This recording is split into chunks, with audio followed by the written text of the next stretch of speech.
এই থাই স্টাইলের ঝাল ঝাল মশলাদার স্পাইসি সিফুড যেদিন আমি ঘরে বানাই, গরম সাদা ভাতের সাথে আর অন্য কোনো আইটেমের দরকারই হয় না। আমার কাছে এটা থাই সিফুডের সবচেয়ে প্রিয় রেসিপিগুলোর মধ্যে একটি। যারা ঝাল আর মশলা জাতীয় খাবার ভালোবাসেন তাদের জন্য এটা একেবারে পারফেক্ট।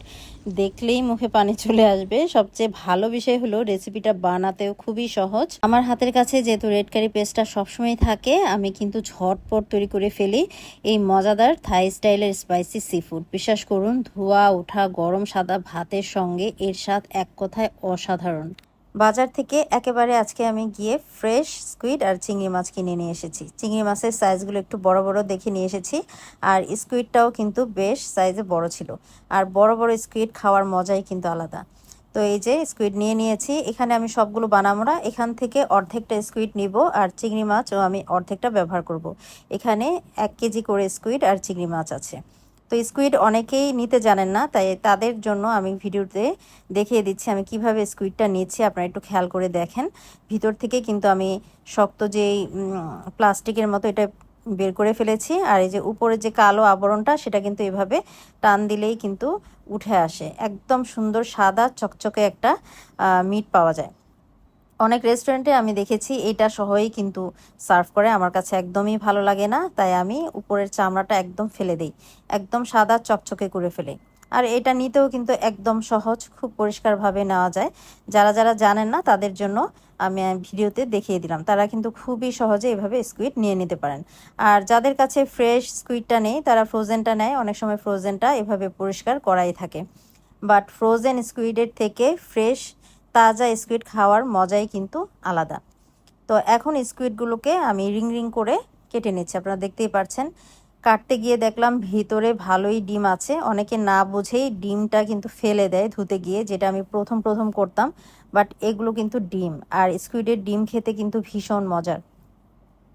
তো স্কুইডগুলোকে আমি কেটে এক পাশে রেখে দিলাম, বেশ ভালোভাবে ধুয়ে নিব। এরপরে আমি চিংড়ি মাছও নিয়ে নিচ্ছি। চিংড়ি মাছ যে কোনো চিংড়ি মাছ দিলেই হয়, তো আজকে বাজারে ফ্রেশ এটা পেয়েছি, তাই আমি এটাই নিয়ে নিয়েছি। সিফুডের মধ্যে চিংড়ি মাছ আর স্কুইড এই দুইটা খেতে আমার সবচেয়ে বেশি ভালো লাগে। এখানে আমি কাঁকড়াও দিতে পারতাম, বাট কাঁকড়া আর দিলাম না, যেহেতু চিংড়ি আর স্কুইড এই দুইটাই আমার এবং আমার বাচ্চারাও খেতে বেশ পছন্দ করে।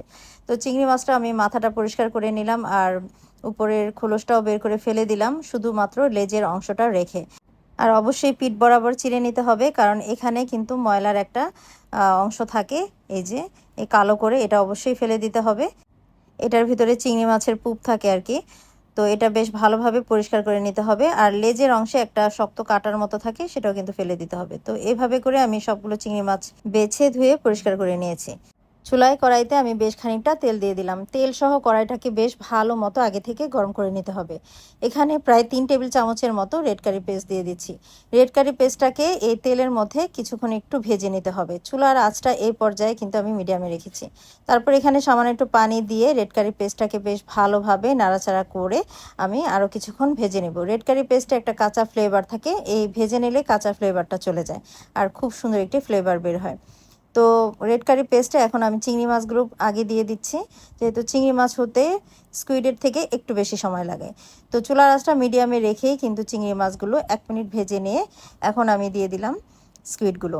এখন স্কুইড দিয়ে চুলার আঁচটা কিন্তু আমি একেবারে হাই করে দিয়েছি, কারণ স্কুইড থেকে কিন্তু প্রচুর পানি বের হয়, তাই চুলার আঁচটা হাইতে রেখেই কিন্তু স্কুইড রান্না করতে হয়। এর মাঝে আমি কিছু সস অ্যাড করে দিচ্ছি। এখানে দিয়ে দিচ্ছি ওয়েস্টার সস 1 টেবিল চামচের মতো, আর দিয়ে দিলাম সামান্য পরিমাণে একটু ফিশ সস, আর দিয়ে দিয়েছি খুবই সামান্য পরিমাণে একটু চিনি। রেড কারি পেস্টে কিন্তু প্রচুর লবণ থাকে, তাই এখানে খুবই সামান্য পরিমাণ ফিশ সস দিয়েছি। এক্সট্রা করে লবণ দেওয়ার আর কোনো প্রয়োজন নেই। এবার বেশ ভালোভাবে চুলার আঁচটা হাইতে রেখে আমি চিংড়ি আর স্কুইডগুলোকে রেড কারি পেস্টের মধ্যে ভেজে নিচ্ছি বা ভুনে নিচ্ছি। স্কুইড দেওয়ার পর খুব বেশিক্ষণ চুলায় রান্না করা যাবে না, তাহলে স্কুইডগুলো কিন্তু একেবারে শক্ত হয়ে রাবারি হয়ে যাবে, এটা খেতে একদমই ভালো লাগবে না। তো সব শেষে আমি 1 মুঠ পরিমাণ থাই বেসেল দিয়ে দিলাম, আর সামান্য পরিমাণ দিয়েছি একটু লাল মরিচ, এটা দেখার সৌন্দর্যের জন্য। দিয়ে আবারও বেশ ভালোভাবে নাড়াচাড়া করে মিশিয়ে দিচ্ছি। মিশিয়ে দিয়ে আমি কিন্তু চুলাটা সাথে সাথে বন্ধ করে দিয়েছি। আর উপর থেকে আমি আরও কিছুটা থাই বেসেল দিয়ে দিলাম, এতে করে দেখতে সুন্দর লাগে আর কি, সবুজ রঙটা দেখতে খুব ভালো লাগে। একটু নাড়াচাড়া করে মিশিয়ে দিয়ে চুলাটা বন্ধ কিন্তু আমি আগেই করেছি। এখন গরম গরম একটি প্লেটে সার্ভ করে নিয়েছি।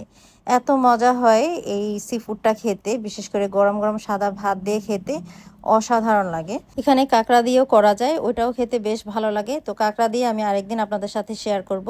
তো রেসিপি যদি ভালো লাগে অবশ্যই রেসিপিটি শেয়ার করে রাখবেন টাইমলাইনে। তো দেখা হচ্ছে নেক্সট রেসিপিতে। সবাই খুব ভালো থাকবেন। আল্লাহ হাফেজ।